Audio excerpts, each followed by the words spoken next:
In our last video, we watched Hollywood being born in the sunshine of 1920s Los Angeles. Silent films had made it the entertainment capital of the world. But in 1927, everything changed. A man named Al Jolson looked into a camera and spoke. "Wait a minute, you ain't heard nothing yet." The jazz singer had arrived and the silent era was over. In this video, I use modern AI tools to reconstruct Hollywood's golden age, the era from 1930 to 1960, when the studio system reached its peak, when movies became America's shared dreamscape, and when stars were manufactured like automobiles on an assembly line. The transition to sound was brutal. Beloved silent stars with heavy accents or squeaky voices saw their careers collapse overnight. Studios scrambled to hire Broadway actors who could actually speak. Theaters across America were rewired for sound at enormous expense. By 1930, silent films were relics. The talkies had conquered and Hollywood would never look back. The 1930s saw the studio system reach absolute power. 5 major studios, MGM, Paramount, Warner Brothers, 20th Century Fox, and RKO, controlled everything. They owned the stars, the theatres, and the distribution networks. It was vertical integration on a scale never seen before. Stars were property. When you signed with a studio, they owned you for 7 years. They chose your roles, your publicity, even your name. Archibald Leach became Cary Grant. Lucille LeSueur became Joan Crawford. The studios created personas and expected actors to live them 24 hours a day. The factory model was ruthlessly efficient. MGM boasted it had more stars than there are in heaven, and they worked them constantly. An A-list star might make 5 or 6 films a year. Writers, directors, and composers were kept on salary, ready to produce on demand. The Dream Factory had become exactly that. A factory, churning out over 500 films annually at its peak. The Great Depression should have killed Hollywood. Millions were unemployed. Families lost everything. Yet Americans kept going to the movies, sometimes spending their last dime on a ticket. Why? Because for 2 hours they could escape into a world of glamour, romance, and happy endings. The stars of the 1930s offered dreams to a desperate nation.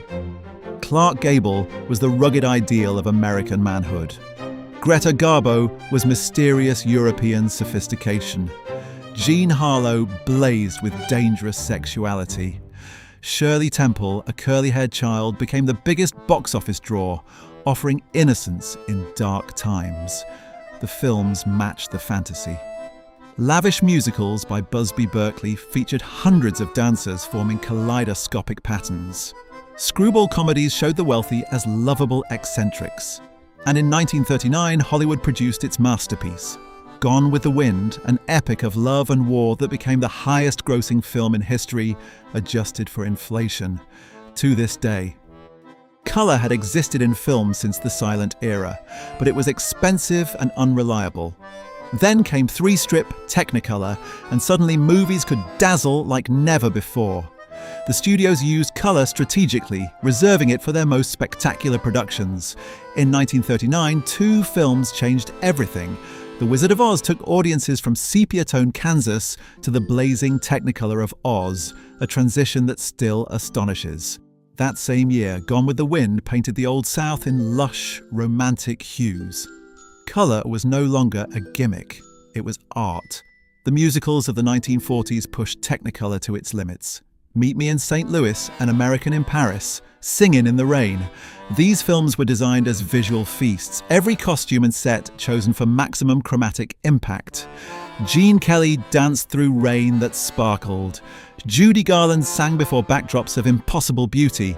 Hollywood had learned to paint with light. When America entered World War II, Hollywood enlisted. The studios produced propaganda films, training videos, and morale-boosting entertainment for troops overseas. Directors like Frank Capra and John Ford made documentaries explaining why we fight. Actors like Jimmy Stewart and Clark Gable actually served in combat. The home front needed entertainment, and Hollywood delivered. War films portrayed Americans as brave and the enemy as evil. Musicals and comedies offered escape from rationing and worry. Pin-up photos of Betty Grable and Rita Hayworth adorned barracks around the world. The studios also faced their own battles. Film stock was rationed, European markets were closed, yet attendance actually increased as workers with wartime wages sought entertainment. Hollywood emerged from the war more powerful than ever, ready to dominate a world hungry for American dreams. But shadows were gathering. The optimism of wartime gave way to anxiety. Returning soldiers found adjustment difficult. The atomic bomb had revealed humanity's capacity for self-destruction, and Hollywood responded with film noir, a style of dark, cynical crime dramas that revealed the rot beneath the American dream. Films like Double Indemnity, The Big Sleep, and Sunset Boulevard showed a world of femme fatales, corrupt cops, and doomed protagonists. The lighting was harsh, the shadows deep, the endings rarely happy. These films acknowledged what the glossy musicals denied. Life was often cruel, unfair, and meaningless. Then came the blacklist. In 1947, the House Un-American Activities Committee targeted Hollywood, hunting for communist influence. Writers, directors, and actors were forced to testify against colleagues or face ruin. The Hollywood 10 went to prison. Hundreds more were blacklisted, their careers destroyed by accusation alone. The Dream Factory had become a place of fear and betrayal. In 1946, movie attendance hit its all-time peak. 90 million Americans went to the movies every week. By 1960, that number had collapsed to 40 million. The culprit was a small box in the living room called television. The studios panicked. They tried gimmicks, 3D glasses, CinemaScope, smell-o-vision. They made their screens wider, their spectacles bigger, anything television couldn't match. Some strategies worked. Biblical epics like The Ten Commandments and Ben-Hur packed theaters. But the weekly habit of moviegoing was dying. The studio system itself collapsed. In 1948, the Supreme Court forced the studios to sell their theatre chains, breaking their monopoly. Stars began demanding independence.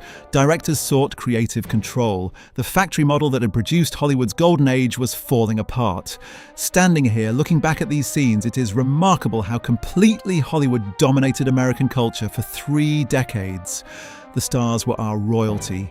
The studios were our dream factories. The movies taught us how to kiss, how to dress, how to imagine a better life. That era is gone. But its legacy surrounds us. Every blockbuster, every celebrity, every fantasy we escape into carries the DNA of Hollywood's golden age. If there's another era or place you'd like to see reconstructed, let me know in the comments.